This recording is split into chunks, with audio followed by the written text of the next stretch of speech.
Chapter 8. The Deadly Poppy Field. Our little party of travelers awakened the next morning refreshed and full of hope, and Dorothy breakfasted like a princess off peaches and plums from the trees beside the river.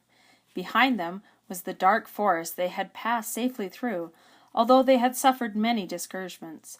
But before them was a lovely sunny country that seemed to beckon them on to the Emerald City.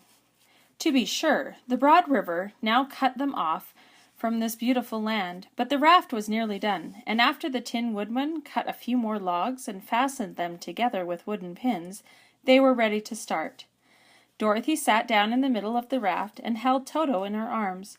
When the Cowardly Lion stepped upon the raft, it tipped badly, for he was big and heavy, but the Scarecrow and the Tin Man stood upon the other end to steady it.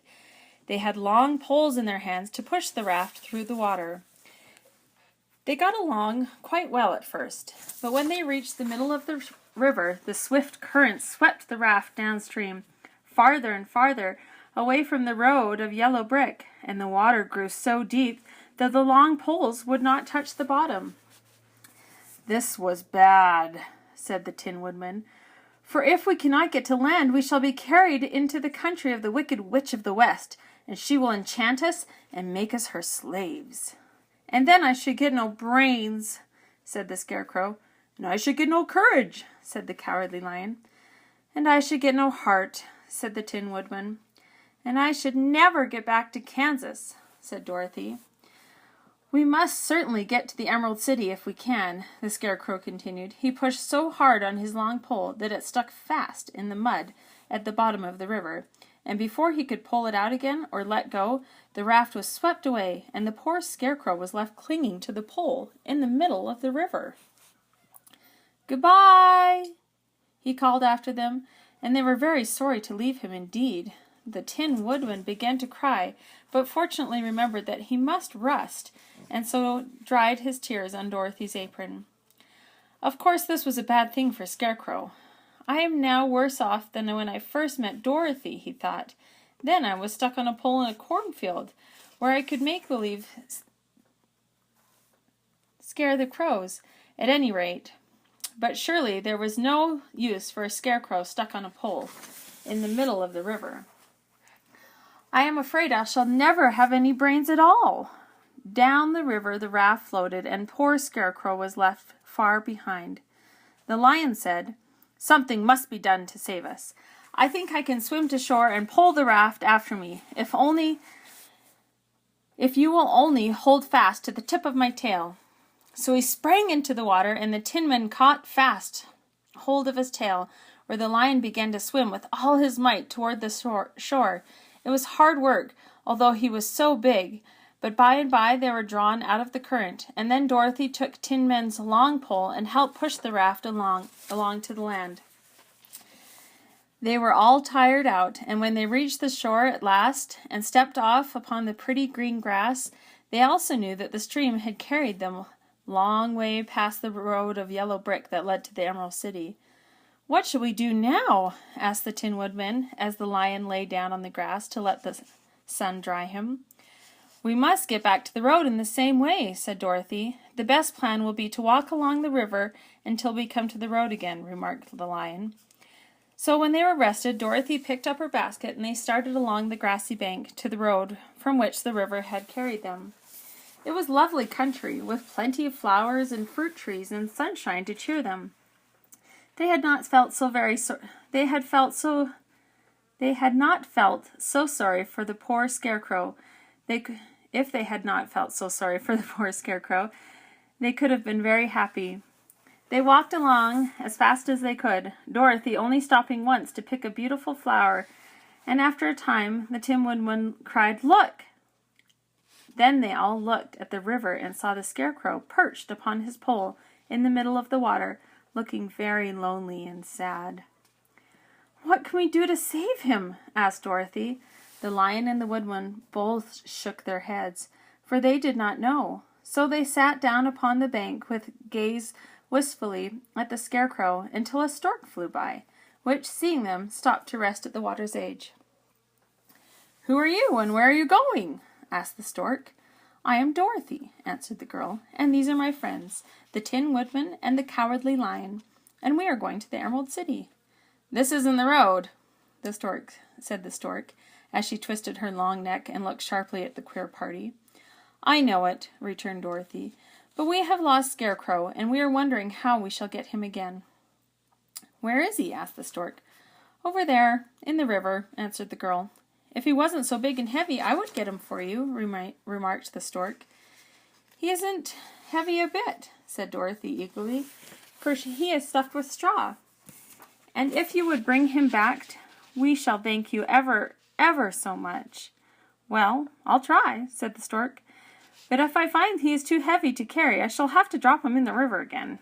So the big bird flew into the air and over the water till she came to where the Scarecrow was perched upon the pole.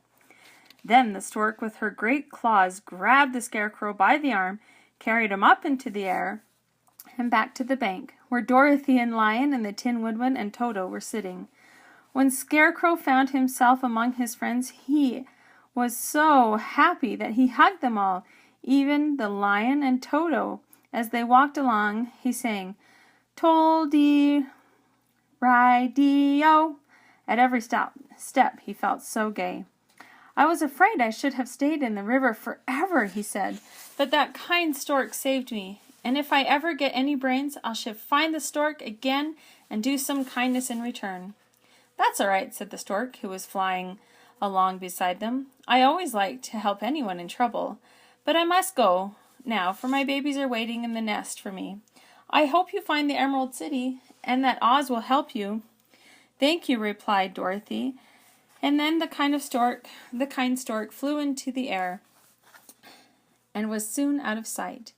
They walked along, listening to the singing of the bright-colored birds, and looking at the lovely flowers, for which they had become so thick on the ground was carpeted with them.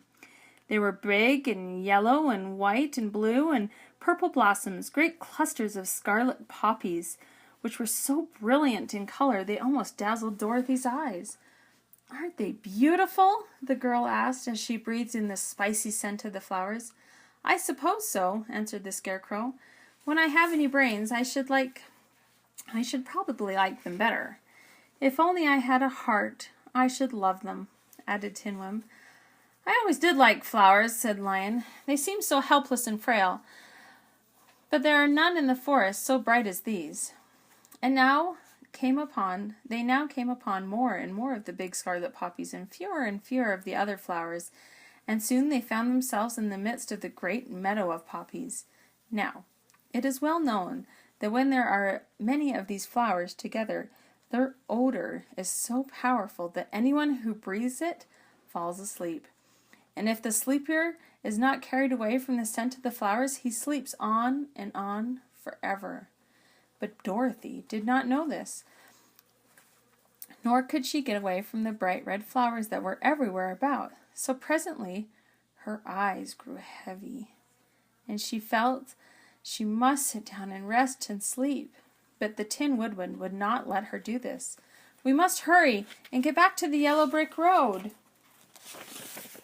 before dark, he said, and the Scarecrow agreed with him. So they kept walking until Dorothy could stand no longer. Her eyes closed in spite of herself, and she forgot where she was and fell among the poppies, fast asleep. What shall we do? Asked the Tin Man. If we were to leave her here, she will die, said the Lion. The smell of the flowers is killing us all. I can scarcely keep my eyes open, and the dog is already asleep beside her. It was true. Toto had fallen down beside his little mistress. Now, but the Scarecrow and the Tin Man, not being made of flesh, were not troubled by the scent of the flowers. Run fast, said the Scarecrow to the Lion, and get out of this deadly flower bed as soon as you can. We will bring the little girl with us, but if you should fall asleep, you are too big to be carried. So the Lion aroused himself and bounded forward as fast as he could. In a moment he was out of sight. Let us make a chair with our hands and carry her, said the Scarecrow. So they picked up Toto and put the dog in Dorothy's lap, and then they made a chair with their hands for the seat and their arms for for the arms and carried the little sleeping girl between them through the flowers. On and on they walked, and it seemed that the great carpet of deadly flowers that surrounded them would never end.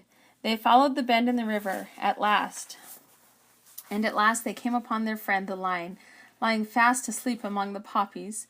The flowers had been too strong for the huge beast, and he had given up at last and fallen only a short distance from the end of the poppy bed, where the sweet grass spreading in the beautiful green fields before them. "We can do nothing for him," said the Tin Woodman sadly, "for he is much too heavy to lift. We must leave him here to sleep on forever, and perhaps he will dream that he has found courage at last." "I'm sorry," said the Scarecrow.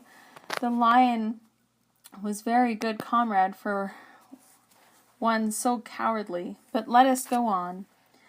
They carried the sleeping girl to a pretty spot beside the river, far enough away from the poppy field to prevent her from breathing any more of the poison of the flowers, and here they laid her gently on the soft grass and waited for a fresh breeze to awaken her.